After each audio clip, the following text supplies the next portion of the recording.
Hello, listeners. Welcome to Changepreneurs Podcast, where we bring conversations that spark positive change. We are a team of coaches and professionals from around the world, bringing these conversations every single week. My name is Sathish Kumar. I am a life coach from South India. Co hosting this special episode with me is Inayat Sehgal, another life coach. Today, we are honored and privileged to have Vinay Pushpakaran. Vinay is the founder and CEO of Miyagi Learning Solutions, international keynote speaker, past president of Professional Speakers Association India, a TEDx speaker, a customer centricity expert, and creator of the program The Delight Blueprint. His LinkedIn page says, "Let's turn your customers into fans." Vinay's work is very inspiring and changing the world. Vinay, it's indeed a privilege and honor to have you on our show. Such a pleasure to be here, Satish. Thank you for having me. Thank you, Vinay. So, Vinay, let me start with this interesting question. What has made you passionate about the work that you do right now? Wow. Starting off with a googly.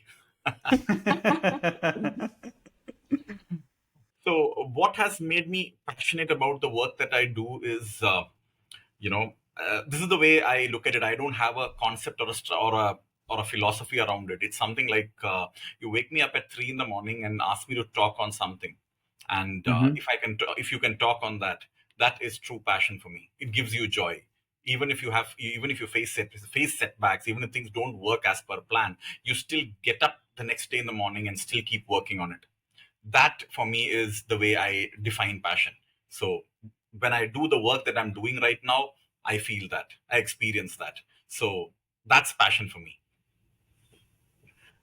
Wow, thanks for sharing. And I see that joy. You derive joy in the process of work, not at an end result. Fantastic. So, coming to that, when you talk about passion so passionately, so if you have to ask somebody like to identify their passions, because a lot of times I think our generation is very confused and they lack clarity in terms of because I think they get very distracted because I think you talk about communication and how one has to be focused and we communicate with ourselves as well. Hmm. How do you think we can gain that clarity of passion when we have to identify and communicate with ourselves when it regards to work? Hmm. So the way I see it is, we do a lot of things during the day. Something, Mm-hmm. if I take my example, say I may uh, write short stories, I facilitate sessions, I do keynotes, I speak at events, I mentor my clients. I do all this work. I also write reviews of movies that I watch, the books that I read. I do that as well. There are lots of things that we do. Now, passion is something that now all these things may not give you the exact that same feeling that comes from within, that wow, this is something that I'm doing right, this feels great, this feels good to me, this is authentically me. So Mm-hmm. for me, that's passion. That yes, I feel that wow, this is what I'm meant to do. when i Mm-hmm. when I go up on stage, or when I stand in front of an audience and I start speaking, and in those few seconds from the beginning, when the conversation begins between me and the audience, I get into that state of a flow where, okay, it's right now, it's just me and the audience, and the entire world ceases to exist for those few minutes. Okay. Now, this is something that I also experience when I'm sitting in my corner on my balcony with and writing a short story. For a moment, it's just me and the characters in my story. The world around, Right. blurs away. I'm just into that. That's passion for me. Now, I may not. Now, there are a lot of things that we all do which have nothing to do with passion. We do them because we got to do them. I'm an out and out introvert. Going to a networking meeting is a big strain on my.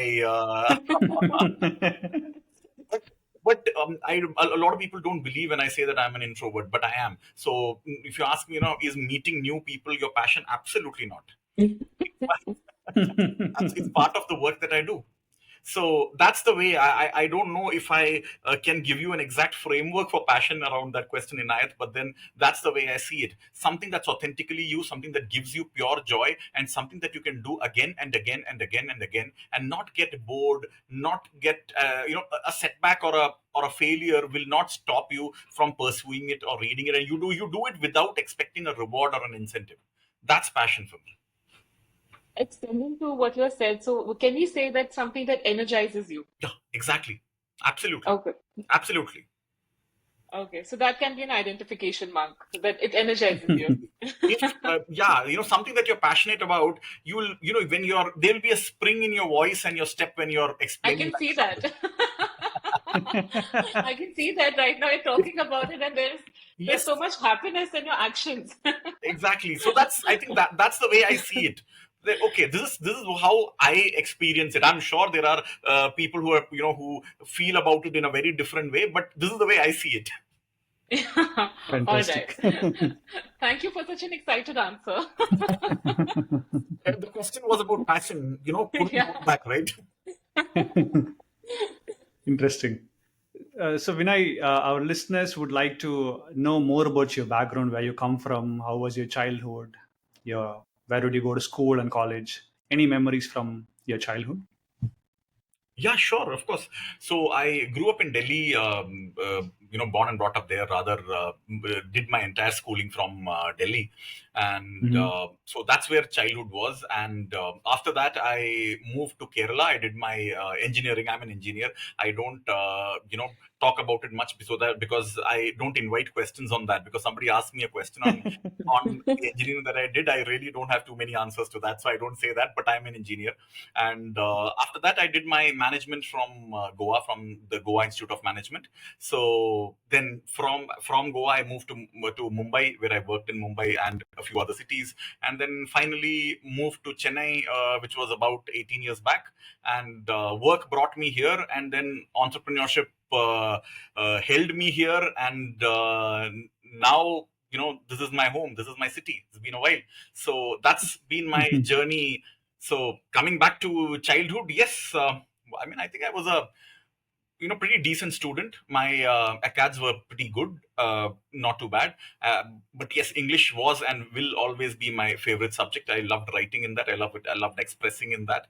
And I wanted to be a doctor, by the way. So I took the bio Hmm. Wow. stream. Yes. So Hmm. sometimes when I take sessions for the young ones, I tell them that I started off wanting to be a doctor, became an engineer, and now I'm doing something which is completely unrelated to both of those. That's how life is. So you never know how the kind of detours that life will take, your career will take. So the one thing that I would always suggest students, the young ones, is to be prepared for the change, be prepared for the next turn that happens. So yeah, so that's how so yeah, that's about me, that's about the childhood. What I'm curious to know is how did you go from being an engineer to who you are today, like a public speaker, and you train people for that in communication as well? Hmm. So uh, somewhere during the 4 years of engineering, I realized that this is not where my passion lies. Once again, Okay. no, it was not. It was not giving me the joy. It was not that, and I realized that no, this is not something that connects with me. And I wanted, but then what did connect with me? That was the $1 million question at that point of time. So. Uh, we were organizing a cultural festival in my engineering college, and while organizing that, we played ads app. We played trying to create a fictionary product. We're trying to sell that product, and hey, this is something I'm enjoying here. Now it comes only once a year. The cultural fest comes only once a year, but what do I have to do to keep doing this for a much longer time? That's when somebody told me that don't go look at your GREs and your MTechs of the world. No, look at your management, where you can get into marketing, and there are so many other things. So that's when I started exploring that in my pre-final year of engineering. And the path was decided then and there, and I got through into a premium B school. So, and that's in Goa Institute of Management, my journey began as a marketer. So that's Hmm. where Hmm. the journey began. So then and right from there till now, yes, I am still into marketing. I'm still into sales. I do sessions on sales. I do sessions on marketing, customer experience. It all connects into one single loop there. So customer centricity is the overlying theme that connects everything that I do. But that's where, from engineering, I'm doing this. And in 2011, the entrepreneur bug bit, and started off with being a public speaking coach. And we have a speaking academy based in Chennai called the Miyagi Learning Academy, Miyagi Speaking Academy. So we've been for the last close to 14 plus years, we've been working with children. We've been working with professionals, helping them go up on stage and express themselves. So we've worked with close to 12,000 students over these years. Wow.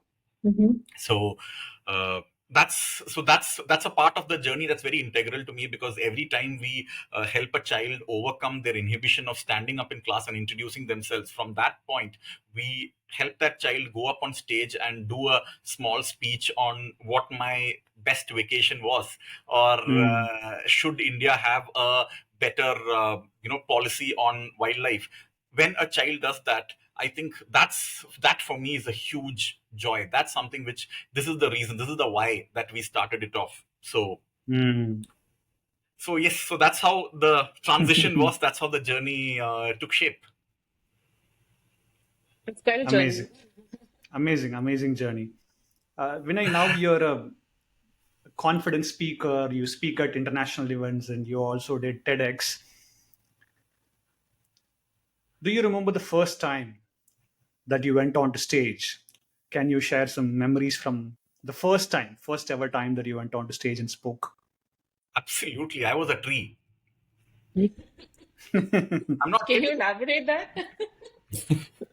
I was a tree. I mean, this was in school. There was a skit, and they needed somebody as a replacement at the last minute, and I jumped Okay. in. I thought I'll get a few lines to speak, but they said no, Mhm. you don't get lines to speak. You're supposed to be the tree, so you're supposed to stand out there with your arms outstretched. You're a tree. And I stood there Mhm. like a tree, and somebody told me that nobody told me that I was supposed to stand there for 20 minutes holding my hands up like that. But that nobody told me. But then that and when I was standing there, I Mhm. was watching people coming on stage, doing their dialogues, like they're saying their lines into the mic. And I thought, okay, right, this guy can do that. I think I can do that as well. Maybe not. Yeah, it's pretty okay. Then somebody came and I said, now okay, how long do I stand here? I want to speak something. I want to do something. So next time there was an event happening, I raised my hand and say, at least give me one line this time. Make me a tree, but a tree that speaks, not a tree that just stands. So that was my first time on stage. So the next time, thankfully, it was not a tree or a skit. It was a debate contest in event in inter-house debate in school, where I actually participated. Didn't go too bad. So that was the second official time I was on stage, but I actually spoke. Mm. So that was my first time on stage, Satish. Okay. I have a follow up there. Yeah. Um, so during this phase of your life, Hmm. did you get inspired by someone In school. in school?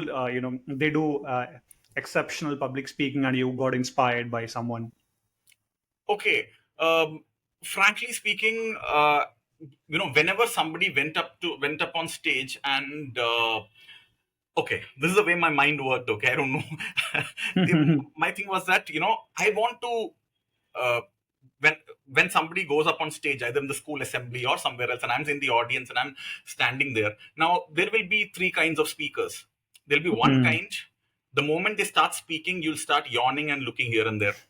Mm. The second kind, where just speaking quite impactful, but you don't understand anything, but you still stand there and watch while you're trying to figure out what exactly is being said, and it's like sounds very interesting, but you can't figure a head or tail of. And then the third kind, who not only engage you, but they clarify something, they help you think in a particular way. And we had speakers come in our assemblies, and sometimes those speakers came who were in the third category, who would deliver those small little talks of 10-15 minutes, but leave us with something mind blowing, absolutely perspective shifting. And I'll wonder, wow, the day I go up on stage and speak, I don't care if people like me or don't like me, but at least two things: nobody should sleep, And number two is that they should take back something from that. They should remember what I said on stage. So if I go up on stage, I want to be the kind of speaker that me in the audience will really enjoy listening to.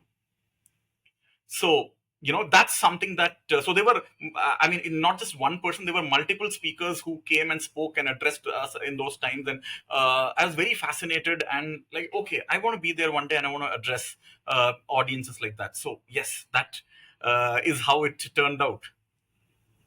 I'm just curious to know if you have to give like few tips to somebody who has a little bit of, nervousness or stage fright, as everybody says. What tips can you give to them, to come over this fright or like just begin and be charismatic? Okay. So first of all, I think that charisma is overrated and comes much later in the journey. I feel Okay. before I always uh, put much more impetus on clarity. Clarity before Mm-hmm. charisma any day for me. For me, clarity is much more important. Now, what I would tell somebody who has, when we are children, I'm sure you would have, we if we are not sleeping on time or not listening, or and our parents will say that in Malayalam at least Kokachi will come, or in Tamil they say Puchandi will come, or all these things they say. No? So when we slowly grow up, how do we get over that fear of that kokachi? We just take one small little peep around that and say, okay, no, there's nobody there. Okay, I can maybe take one more step into that dark room. And then we take Mm. two steps into the room. And then we take three steps into the room. And then we And the find in the confidence room, grows, and then yeah. you realize that, oh my God, there is no really, and even if there is, I can actually go inside the room, take my stuff, and come back. That's it. So that's the way I look at public speaking. If some, when somebody is hesitating to do that for the first time, I'll say, choose the smallest stage that you can think. It could be even your six friends together. Tell them a story of what happened in your previous travel. Tell them something that happened in school. That's public speaking. Don't underestimate Mm. that. Then from 6, go on to 15, go on to 20, go on to 30, and you don't know the impact that it has on your psyche. You start believing that, oh my God, I can actually do this. Stage fright will be there. There is Mm. no question of no stage fright. Even the best speakers in the world experience those nerves when they go up on stage. I still get those nerves when I go up on stage. The point here is, can you overcome that and speak? It's not a question of that, okay, I, the moment stage fright comes, I have to push it away. No, let the stage fright come. That tells you that that's how important this moment is for you. So you do that by taking small little steps, one step at a time. Small audiences, small crowds, initially comfort zones, then slightly discomfort zones, then completely new territory. It goes from there. And then you start Mm. believing in yourself that I can do this. Absolutely. Public When I speaking like, is a journey. sorry, you were saying something. And public speaking is a journey. So we Mm-hmm. treat it like a journey. We are all getting better one day at a time.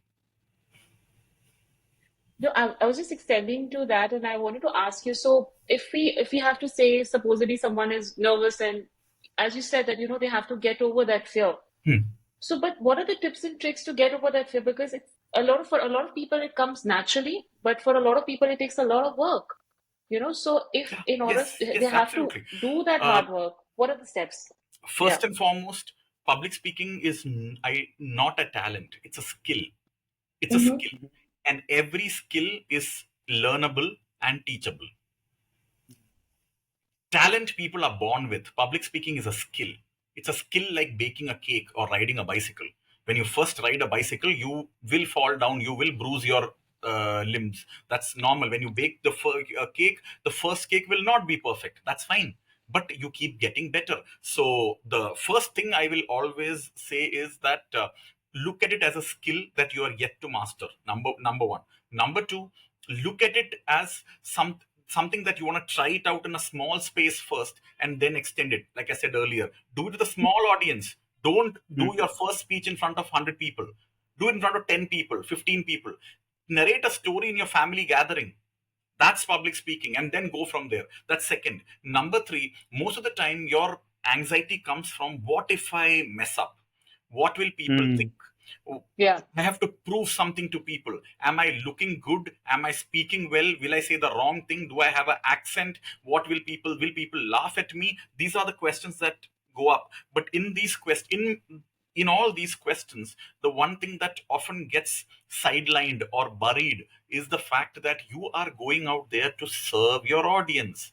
You are going Mhm. out there to narrate a story to your audience. Now, if my audience has exactly two people, the both of you here, and I'm going to speak to just the both of you, I will think, what can I say that will add value to you?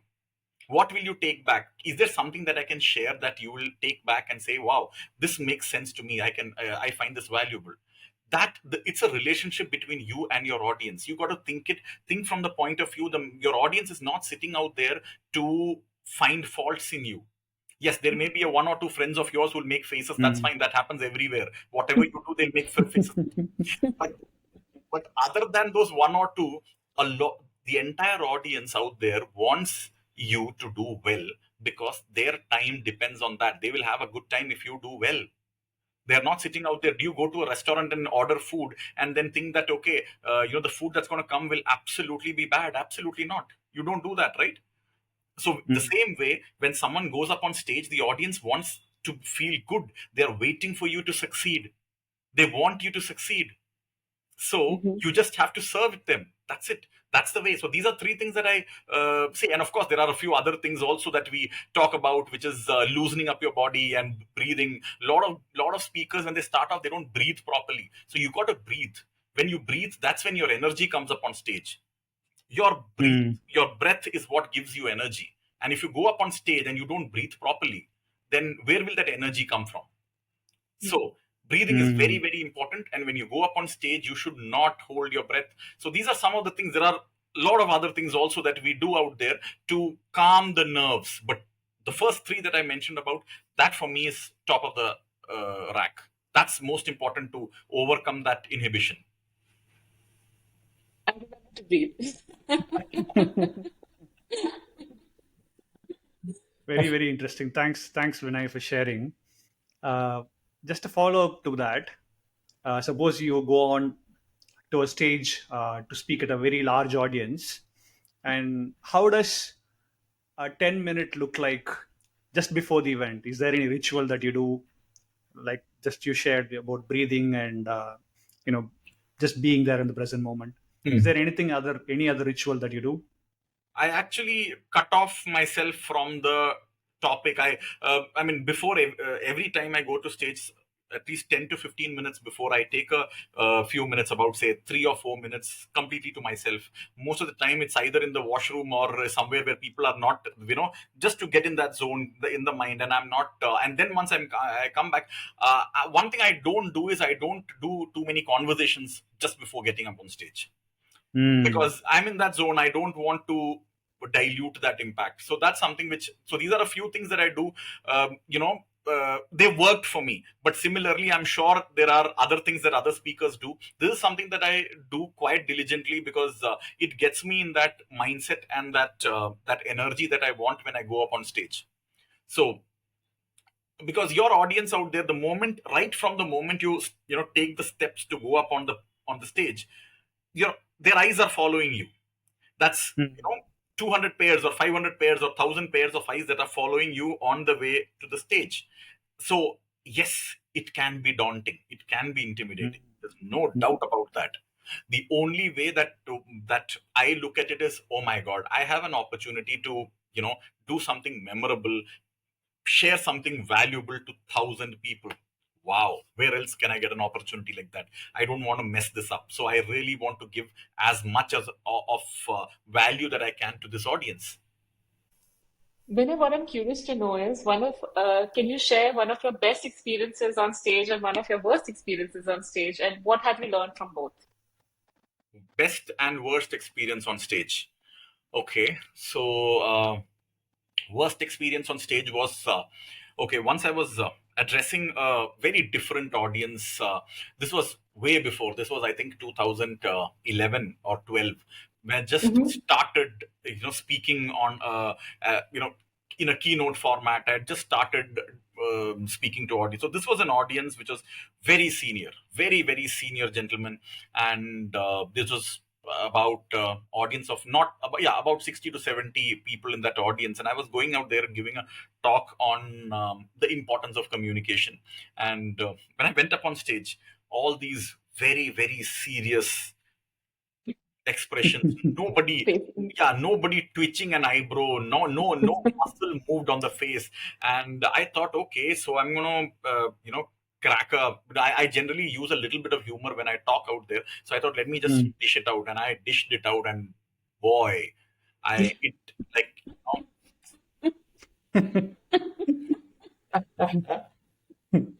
There are those moments in life when you just want to, evaporate in that moment. That it's There's an animated movie going on in my mind right now. Yes, Like, pretty much. I wouldn't deny that at all. I wouldn't deny that one bit, because I went up there, I cracked the joke, I looked at them, no, like no expression. I mean, the worst thing when you do when you crack a joke is that people don't like the joke. That's fine. They'll at least say, "That's such a that's a joke in a bad taste. I didn't like that." That's still okay. But if nobody reacts to a joke, that people don't even know that you actually tried to crack a joke, that's life happening in that moment for you. So that was a big learning experience for me, because and frankly, something I learned, I mean, that day, was that everything that you do up on stage has to be contextual to your audience. So I had prepared content. My content was contextual, but my engagement was not. I tried to engage my audience in the way I would engage students in a college, because that's the audience that I used to speak to before that. So I thought, okay, if they enjoyed it, I mean, I'm sure others also will enjoy it. Wrong.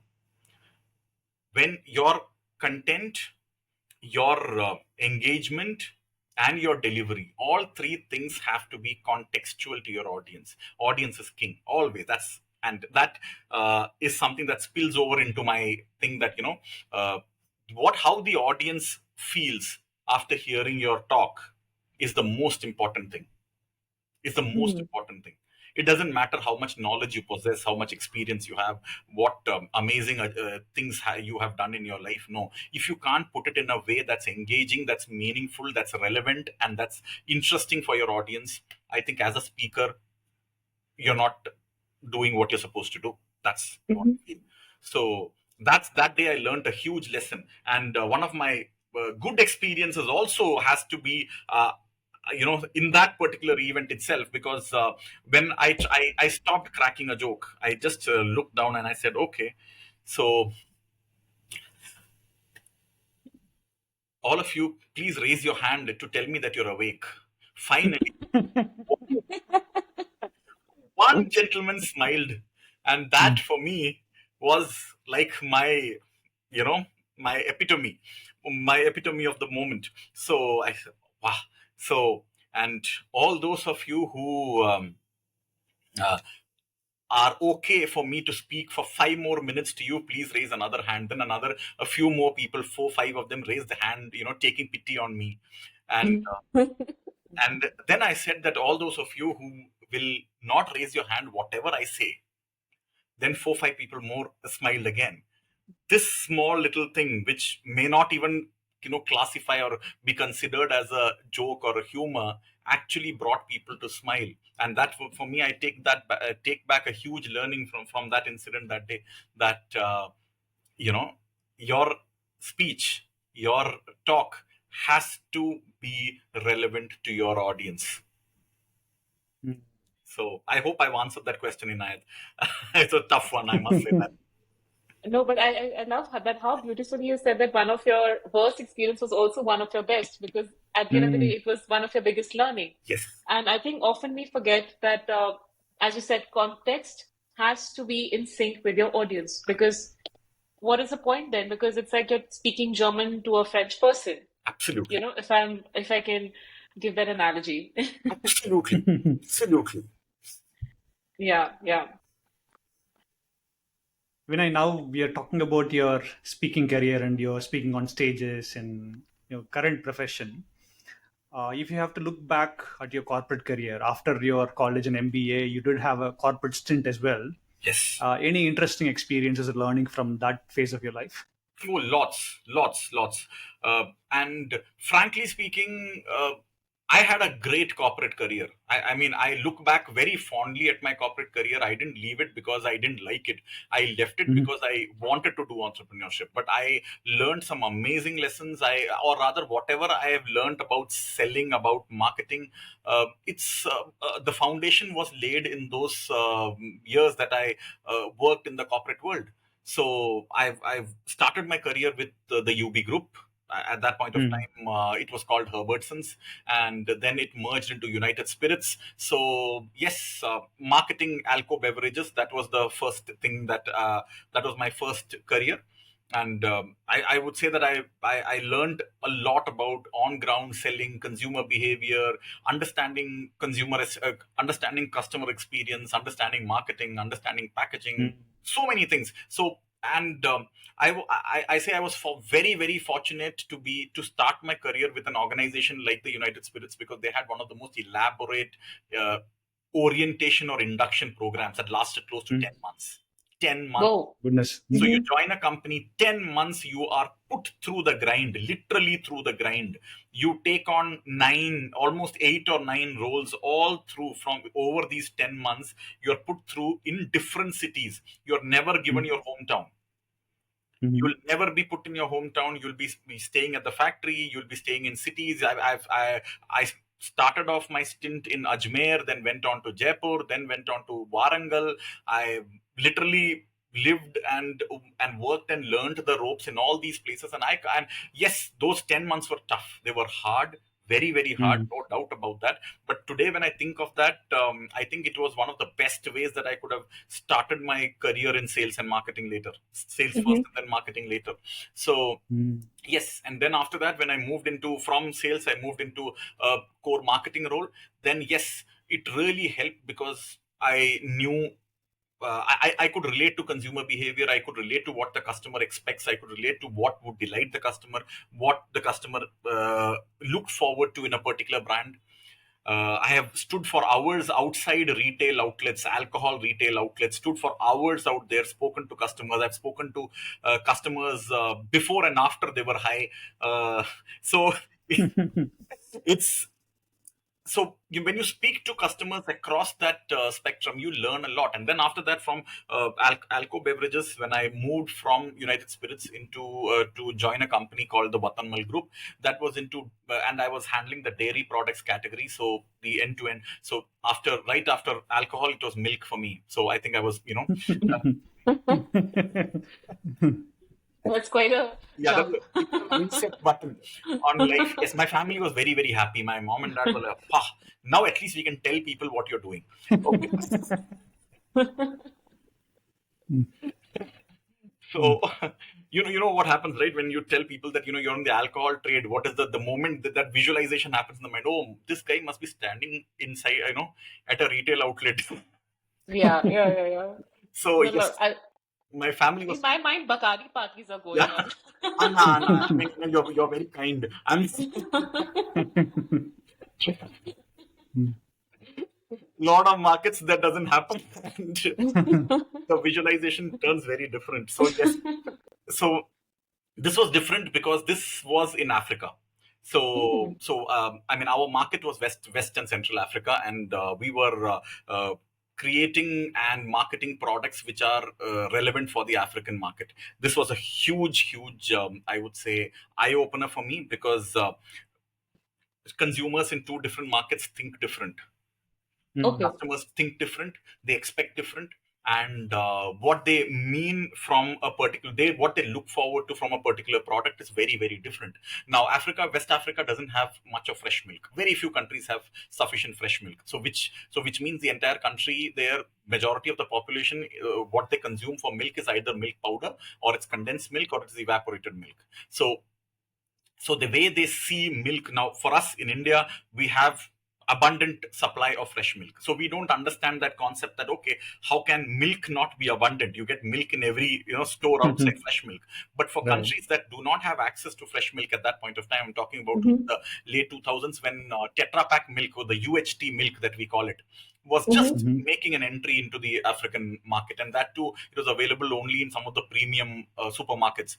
Most of the other regular janta used to have either evaporated milk, which is diluted, or milk powder, which is which after mixing into water. Right, yeah. So Mhm. so when you talk to them, you understand so many different nuances of buying decisions. You understand why customers went for a particular color. You understand why customers look for particular grammage.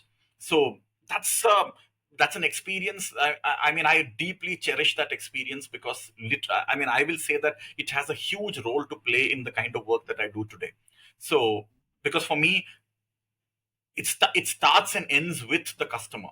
Understanding what the customer is expecting, and the customer is evolving every day. We are seeing today customer experiences being taken through the roof with technology, with AI inspired ecosystems. But that's the time when this was not there. AI was not there.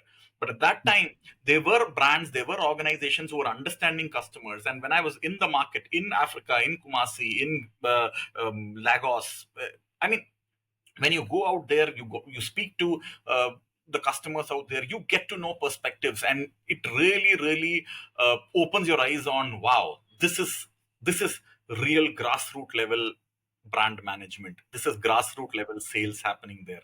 So it had a huge impact on me as a professional, as a marketer. So, what are the learnings and values, as you said that you learned a lot during this process because you're understanding customer at a grassroots level. How have you taken those values and learnings and incorporated in your current business, and how do you use that in communication and public speaking when you're, coaching people and having these conversations with them? How do that help? Okay, so Inayat, my work that I do, it is in two separate silos. Once in a while, there's an interact. I mean, there's a spillover, but it's one is in the public speaking and communication space where we have a team. Miyagi has a team. Miyagi speaking again. We have a team of Mm-hmm. facilitators who are experts at working with children, and so we do those sessions for children. We collaborate with schools, colleges. We do that. So that's one. The other part of it is of my business is where I speak, uh, facilitate, train, consult on customer experience. I work with organizations. I teach customer experience. I also serve as a visiting faculty at the Great Lakes Institute of Management. I teach customer centricity there.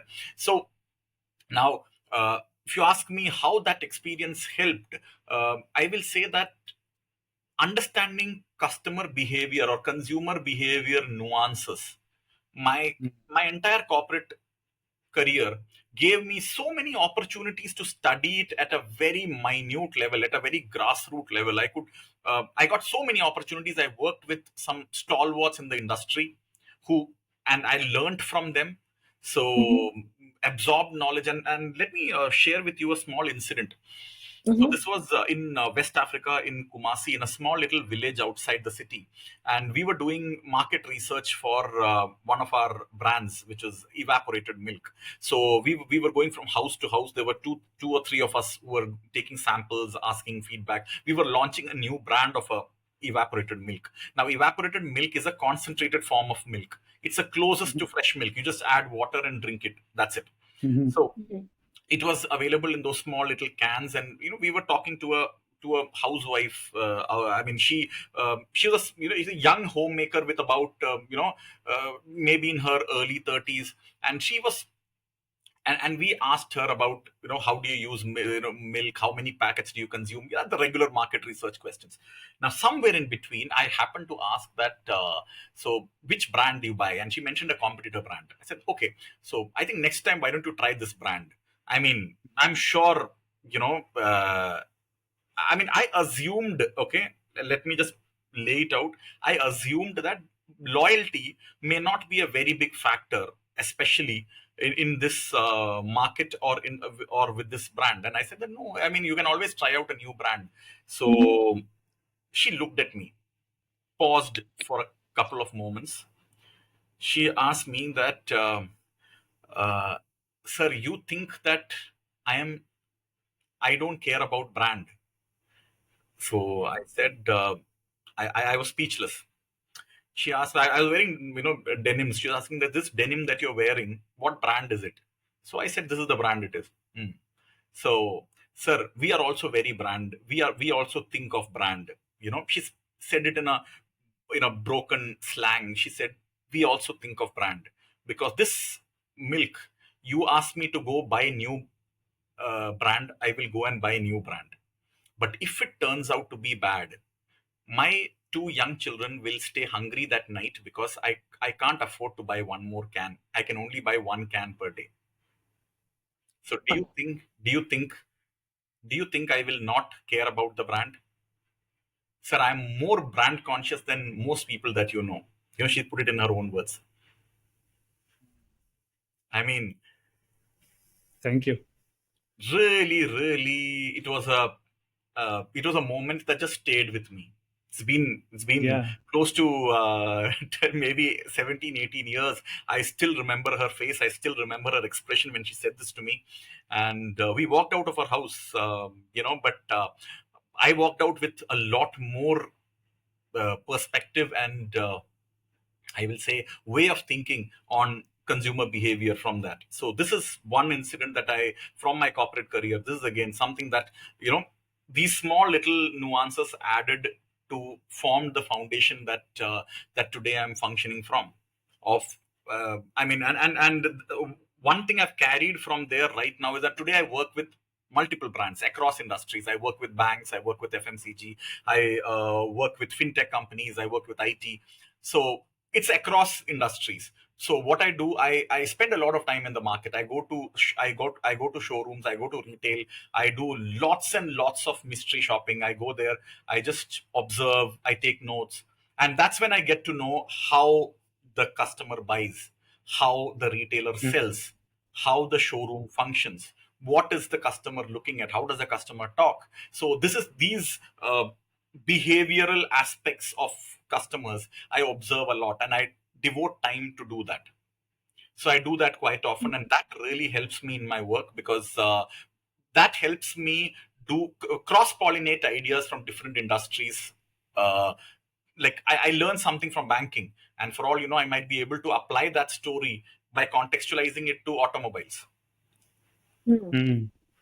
So that's something that you can't do that, where you can't get that from reading, or you can't get that from, you can't download that stuff. You got to go to the market, you got to go out there, watch customers, and learn. Do groundwork. Yes, Hmm. yes, Hmm. This is real deep work. Fascinating, Vinay. Yeah, very fascinating. it And is truly fascinating. Mm. So, Vinay, I'm curious to find out what happened after your stint with selling milk and that Yeah. company.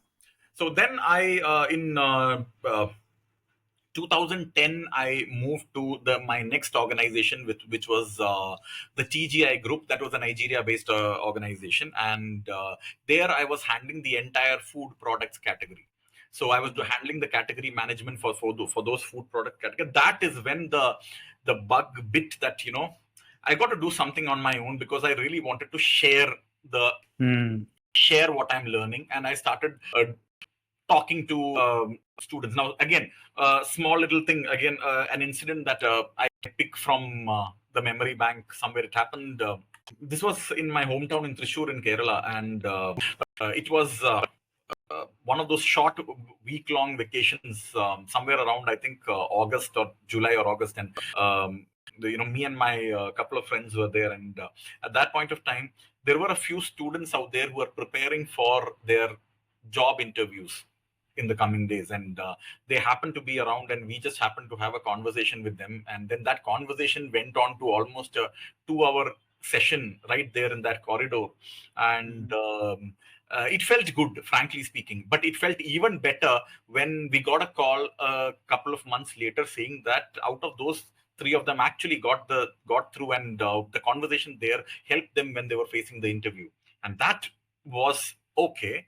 That was maybe that validation from the universe that you sometimes need, that yeah, this is working, you can do that.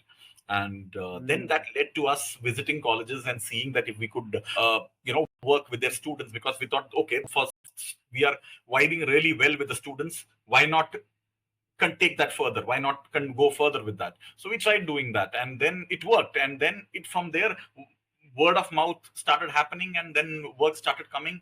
And that was it. That was the initial step. That was the first step, if I have to put it that way. Mm. It's been a long journey since then.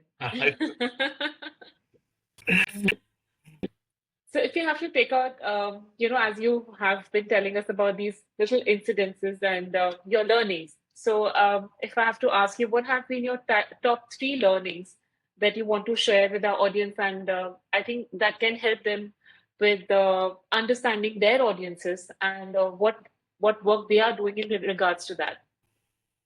Okay. So, number one is always study your audience before you do anything else. If you're going to go up there and speak to an audience, whether it's an audience of students or school students or college students or even professionals, study your audience. Understand understand about them, understand their profile. Why are they there? Are they there because somebody has made them sit there, or are they there of their own accord to learn something? What is their mindset? Are you talking to first years or are you talking to fourth years? The first years will come with a different perspective, the fourth years will come with a different perspective. Mm-hmm. So understand your audience as best as you can. I have lots and lots of conversations before my sessions with my clients or with the organizers to understand the audience. I want to understand my audience as best as I can. That's my number one step.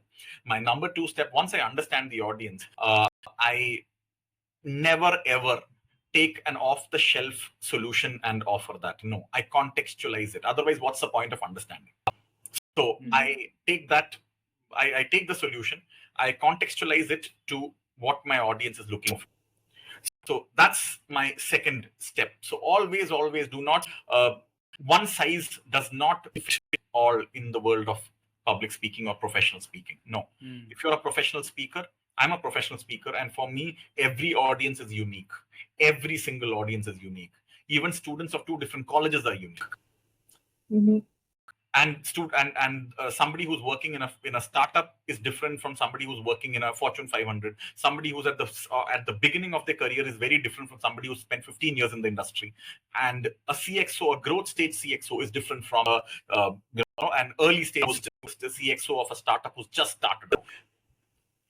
The audiences are different. So your content has to be different. Your content has to be conceptualized.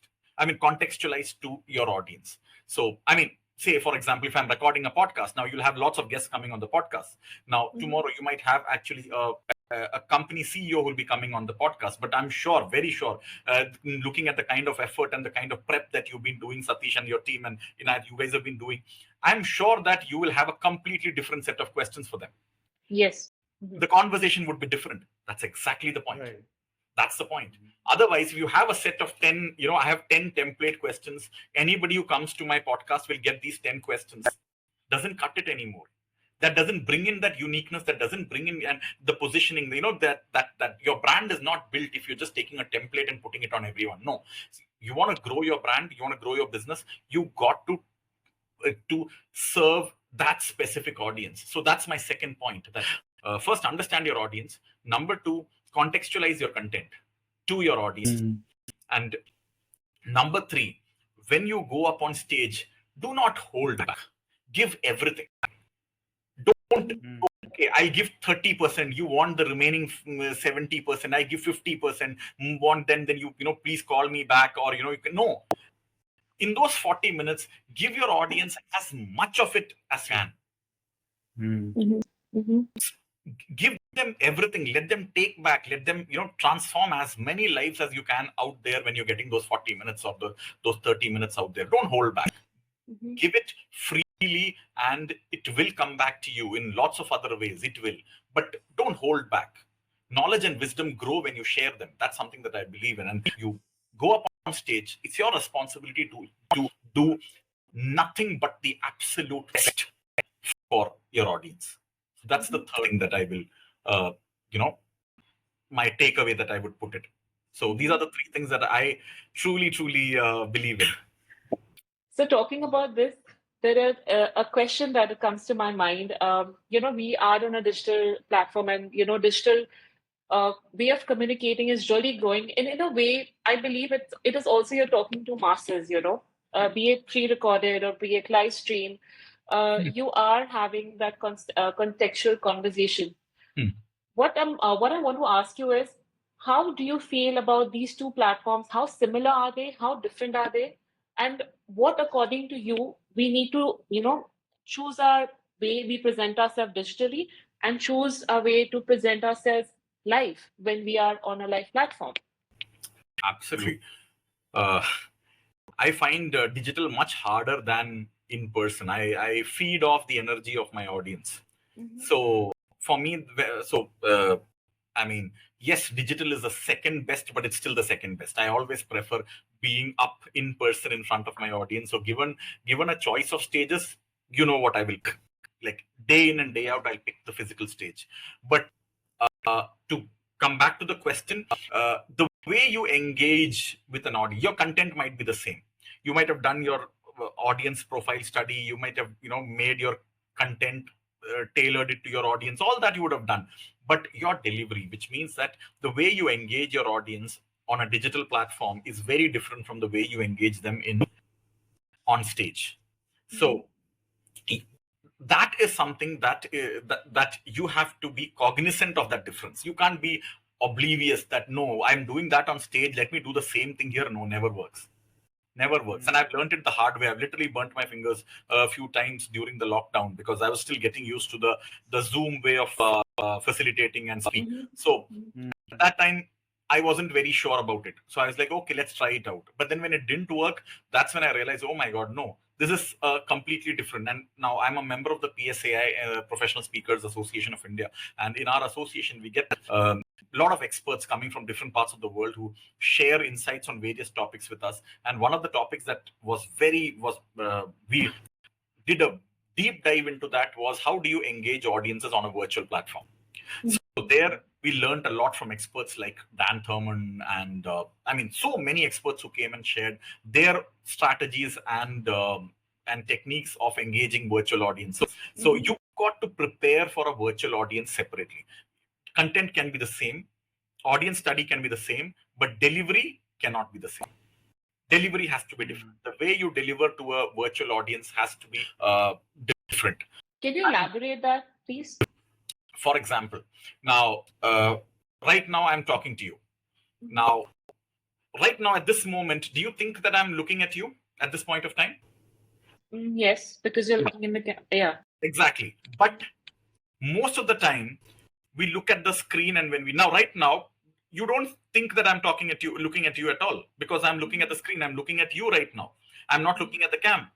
This is a small little adjustment that needs to be done if you're a virtual speaker, because you have to look into the audience should feel that you are looking at them. That's a connection being built out there. That's a very strong I would say a bridge between you and the audience. If you don't build a bridge, how will your message travel from one end to the other? You got to look at look at the cam so that the audience feels that you are looking at them. This is just one of those things.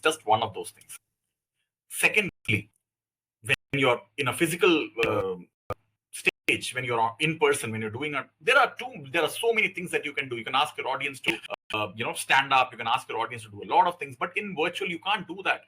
And in virtual, people's attention spans are lower because they can be distracted by so many different things on the virtual screen. So at that point of time, as a speaker, you got to choreograph your entire speech has to be choreographed. This is something which I have learned from Mariana Pascal.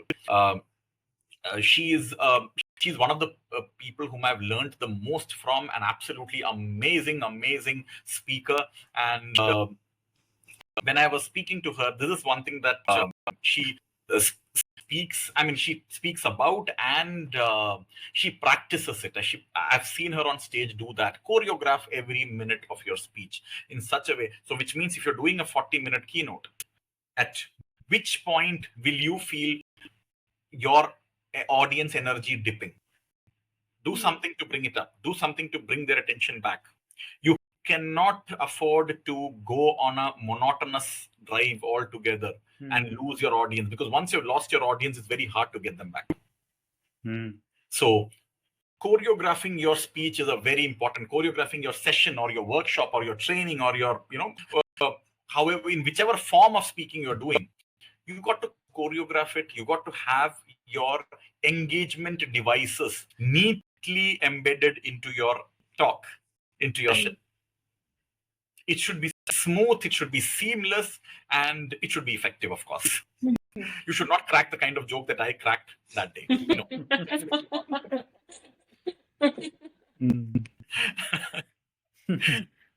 Yeah, this is really interesting because a lot of times you don't realize that how different the two platforms are. And I think, people who are just starting out, I think then all of us may have made this mistake, of not understanding that the delivery at both platforms is very different. Yes, absolutely. Yeah. So I think this is a great learning for me today. Yeah. Mind-blowing learning. I mean, somebody who's listening, they have to take notes to, really understand what Vinay has just said. Very profound learning for me. Thank you, Vinay, for sharing this. My pleasure, Sathish. Thank you very much. Yeah. So I'm still curious about your transition from the corporate to your own entrepreneurship. And you have an interesting name for your business, Miyagi Learning Solutions. So what is the story behind the name and how the whole transition was? Can you? Okay, let me ask you a counter question here right now, with your permission. Where have you heard that name Miyagi? If you have ever heard that name Miyagi. That Kung Fu movie, what was it called? Okay. Not Kung Fu movie. Karate Kid. Okay. Absolutely. So now I'm a big fan of movies. I watch movies all through, and movies have been an integral part of my life all through my, right from childhood. And I saw that you have an Instagram page where you talk about films. Oh yes, second show I'll see. That's my movie handle. That's my movie review handle. Yes. So now this character of Mr. Miyagi in that movie is a character that's truly inspired me, because that. What inspired me is the way that person made learning an experience. He didn't teach. He made learning an experience. And that is something as a team we've been doing all these years. By the way, we didn't start off as Miyagi Learning Solutions. Our company was called Future Impact before. Then we transitioned into Miyagi Learning Solutions. And Miyagi, it's a character that truly inspired. Did you get more students after that? So yes. So we make learning a playful experience. We make learning an immersive, engaging experience. Our entire team, all of us who are part of Miyagi, that's one thing common to all of us. We make learning an experience. So. And that's something that I am truly inspired by that character of Mr. Miyagi, played by the legendary Pat Morita in the movie. And so that's something that I take back, and that's how the name comes, with a good amount of help and nudging from my dear friend Santosh Kumar Subramaniam. So he's a gamification expert. So whenever I need to brainstorm titles, brainstorm names, that's the first number I dial.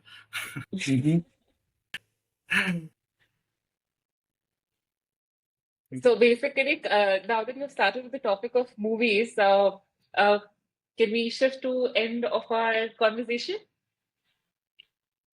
Sathish, I'm looking at you. Or we have more questions to ask Vinay.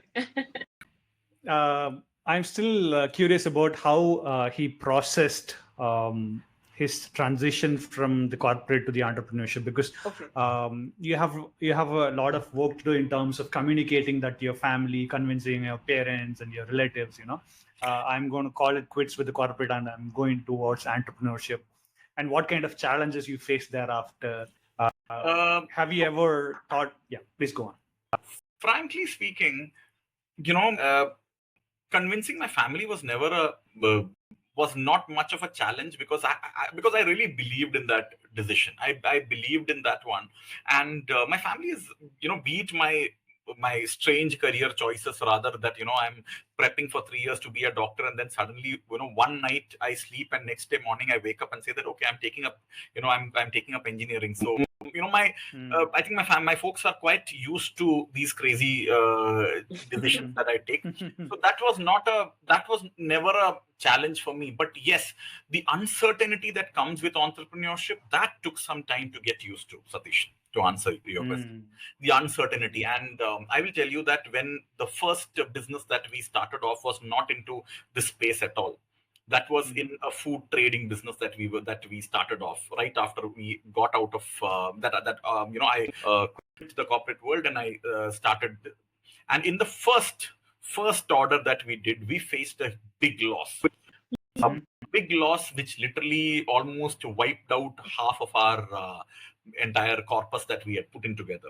And that was a tough call to do, sitting out there on, I still remember that conversation that me and my partner at that time, both of he and I, we both sat at the beach, Besant Nagar beach in Chennai. I'm telling you, CV update karte hain bhai. CV update karte hain, naukri.com. I think done with entrepreneurship. अच्छा था, it was good while it lasted. So now let's get back to corporate world. So I remember that conversation, but after an hour, but then he said, let's give it another thought. Let's sleep over it. Let's think for another day. And and the next day, one of my mentors, somebody whom I deeply regard as, he's the person who's inspired my entrepreneurship journey in Malaysia. He called me and he asked me what happened. I told him this is what happened. We're pretty messed up, like this is what has happened. And he said, okay, so what next? So he said, Naukri.com. He said, that's it. Over. This is all the fire that is there. This is all over now, done. So he said one thing that still stuck in my mind. He said that if you choose to be resilient in this one moment and take one more shot, you will find people to support you.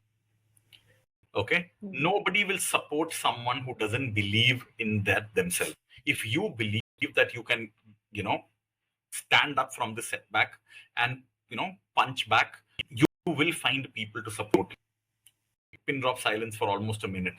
So I said, but then now to process an order, I don't know if he said, if you are going to give it your 100%, I will back you. And he did. And we did.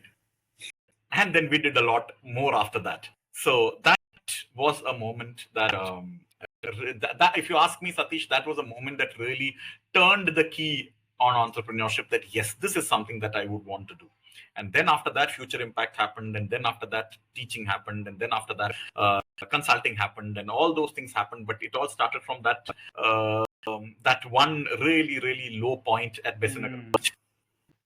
But I think it's such a life lesson, resilience. Resilience, exactly. And you do not expect help from anybody if you don't believe that you can take that first step. First, you take that first step. The universe will find a way to help you. The universe will find a way to give you a hand. But that first step has to be yours. Nobody will borrow, nobody will lend you that first step. That has to be yours. What shifted in your thinking that day? Okay, our business model was fine. Everything was fine. We made a few very basic mistakes, which were down to lack of business awareness. And business awareness can always be learned. That's something, again, he said, you can, if your business model is fine, your product was good, you did everything right, except for this one thing, which it boils down to bad business awareness and, lack of, and you are a little impatient. So this can always be worked upon. So that's that learning. That learning, if you ask me, Inayat, is that every time when you're on this journey of being an entrepreneur, there will be moments. It's like, if you watch cricket, there are three kinds of bouncers that are there. There are some bouncers that you just leave them and you're fine. There are some bouncers that you can't leave them. You can't do anything about it. They just clean bowl you. There are some balls that come that do that. There are third kind where you can neither move, you can neither play, you can neither leave, you or take them on your body. It is as simple as that. So, as an entrepreneur, there is a bouncer that is coming from somewhere. It will keep coming. It will keep coming. Some of them you can leave. You don't have to chase everything.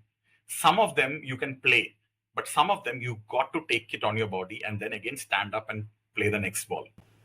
That's how it is. That uncertainty is a part of entrepreneurship, and but the other side of it, the joy that comes out of it, the joy that you get, wow, that first time when the payment hits the account and you get that SMS,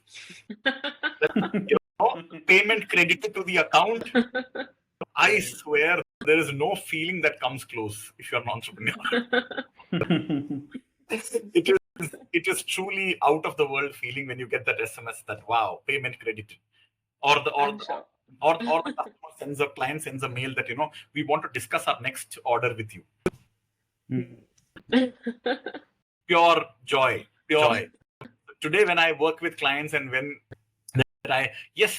even now, no month is like another month. There are the lockdown was a big setback for me. I mean, literally, hit really close to bankruptcy, literally wiped out everything. I had to literally start from scratch after 9 years as an entrepreneur. And during the lockdown, also I thought, ab to CV update kar hi dete. Now I will do it, take the CV out. And I had met with an accident at that time, pretty messy one. I was on the bed for almost 6 months. My knee was reconstructed, and so it was a lot of things going wrong at that time. Business was down in the dumps, and it was a very tough time. But that time, what really pulled me out was writing short stories, and that's how our book Filter Coffee Chronicles was born during the lockdown. The 6 of us friends, and through that I got 5 amazing friends, and we had not even met each other before that, but we came together, we wrote a book, and last month we sold 1,000 copies of that book. So congratulations. Thank you. So Filter Coffee Chronicles was born, and while writing short stories, and I just got that direction. My mind, it was wallowing in all those negative thoughts, but then writing those short stories got me on board, and then the journey restarted with Miyagi Learning Solutions. So that's what you're seeing today. Did you speak to that mentor at that point in time again? Of course.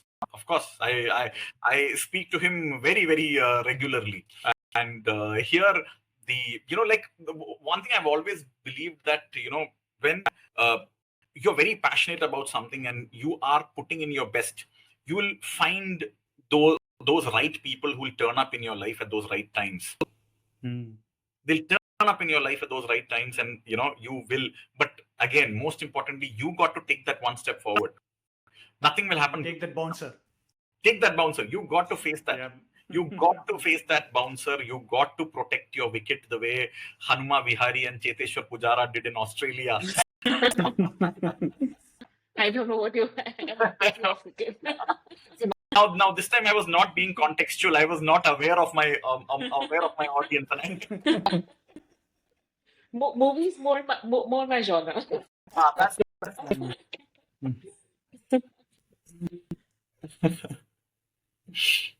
so yes, that was the way the turnaround happened at that time, Sathish, to answer your question. Yeah, thank you so much for sharing again, Vinay. So I have one interesting question here. Go on. Just a couple more questions and we'll wrap it up. So if you have to give an advice to somebody who is just coming out of college, maybe 20 to 23 years old, coming into the corporate world with lots of dreams to, go and conquer the world, what kind of advice you will give to that person? I'm bad at giving advices, man. Okay, one thing I will tell that person, especially if that person is looking to go into to the corporate world is that take initiative. Please do not sit back on the couch and think that the right opportunity will come your way. No, keep your door open, stand outside, waiting, ready to grab the opportunity. Take that initiative, because take that one step forward. Always take that one step forward. Make that progress.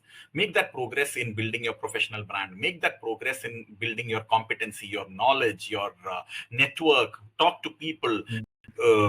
Take that initiative to get mentors. Not everyone will have a mentor who's dropped into their life. Sometimes you have to go out, approach. You have to go out and get mentors. So take that initiative. Please take charge. Be the driver of your car. Do not sit behind. Write that script yourself. Take that step forward. That's what I recommend, because that's what has worked for me. So if that's worked for me, I think I'm glad that I asked that question. I'm glad that I asked that question. So many listeners can relate. Definitely. Thank you so much. Inayat, you have a final question? I think I'm good. Okay. All right. Thank you, Vinay. So let me ask you this, Vinay. Is there anything that we didn't ask you that you want to share to our listeners? Wow. I didn't see that one coming. I didn't see that coming. What? This was such a comprehensive. I don't remember having such a detailed and flowing conversation that was 75 minutes. Wow, this is amazing. You guys are really, really good. You guys are really, really good. No, but you've been very patiently answering all our questions as well. Your questions were absolutely fantastic, seamless, took me forward. So I think I can't think of anything that you didn't ask. Yeah, maybe. Okay, what didn't you ask? I will say that you didn't ask about stories. I was about to say movies. Yeah. Okay. So my characters in my stories that I write are inspired by the people that I see around me, the situations. So yeah, and of course, and about movies, I like movies that have that have unpredictability about them. So that's what my stories also. My stories will always have a twist or something that's unpredictable about them. So that's something that I take from movies. Yes, and please do read the few reviews that I put up once in a while. I have to be more consistent. I know. Definitely. All right. So, Sathish, you have any last questions to ask Vinay? Yeah. Your work is inspiring, Vinay. If somebody wants to reach out to you after listening to this conversation, what is the best way to reach you, Vinay? Simple. LinkedIn. I literally live on LinkedIn most of the time. So please connect with me on LinkedIn and drop me a DM, and I will definitely respond back. You can expect a response from me for sure. LinkedIn is the best way to connect. That's how I got you. LinkedIn is my preferred platform. LinkedIn is where I love expressing, where I love sharing thoughts, connecting with folks. Made some really good friends through LinkedIn. So it's a great platform, yeah. Absolutely. And I'm still figuring out Instagram and getting trying to understand how it works. So LinkedIn is my place to be. I think Instagram is an everyday mystery. Every day their algorithm is changing, something new is coming up. So you really need to keep up with that. True. Very true. Yeah. So I feel I've learned something new, and then I feel, oh, I've taken 2 steps back. I need to learn more. It's never ending.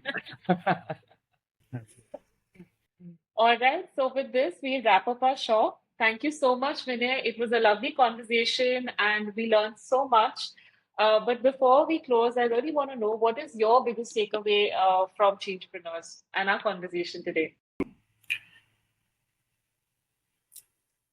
How you can actually make an impromptu conversation so seamless. I'm so inspired by the way you did that, because yeah, I am still wrapping my head around the fact that it was not There was no script shared, there was nothing. It was completely impromptu, and you did it like a pro, absolute pro. So Thank you kudos so to you. much. I'm deeply inspired by that, and when I start my own podcast, I will definitely take tips from both of you. Thank you so much. Thank you so much. Thank you so much. That really means a lot to us. All right, guys, we are on Apple Podcast, we are on YouTube, we are on Instagram. Please follow, like, share, and subscribe.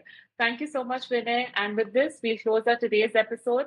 Thank you so much again. Thank you very much. Thanks, Vinay. Bye bye. Such a pleasure. Much Such a Thank you pleasure. so much. Bye bye. Thank you.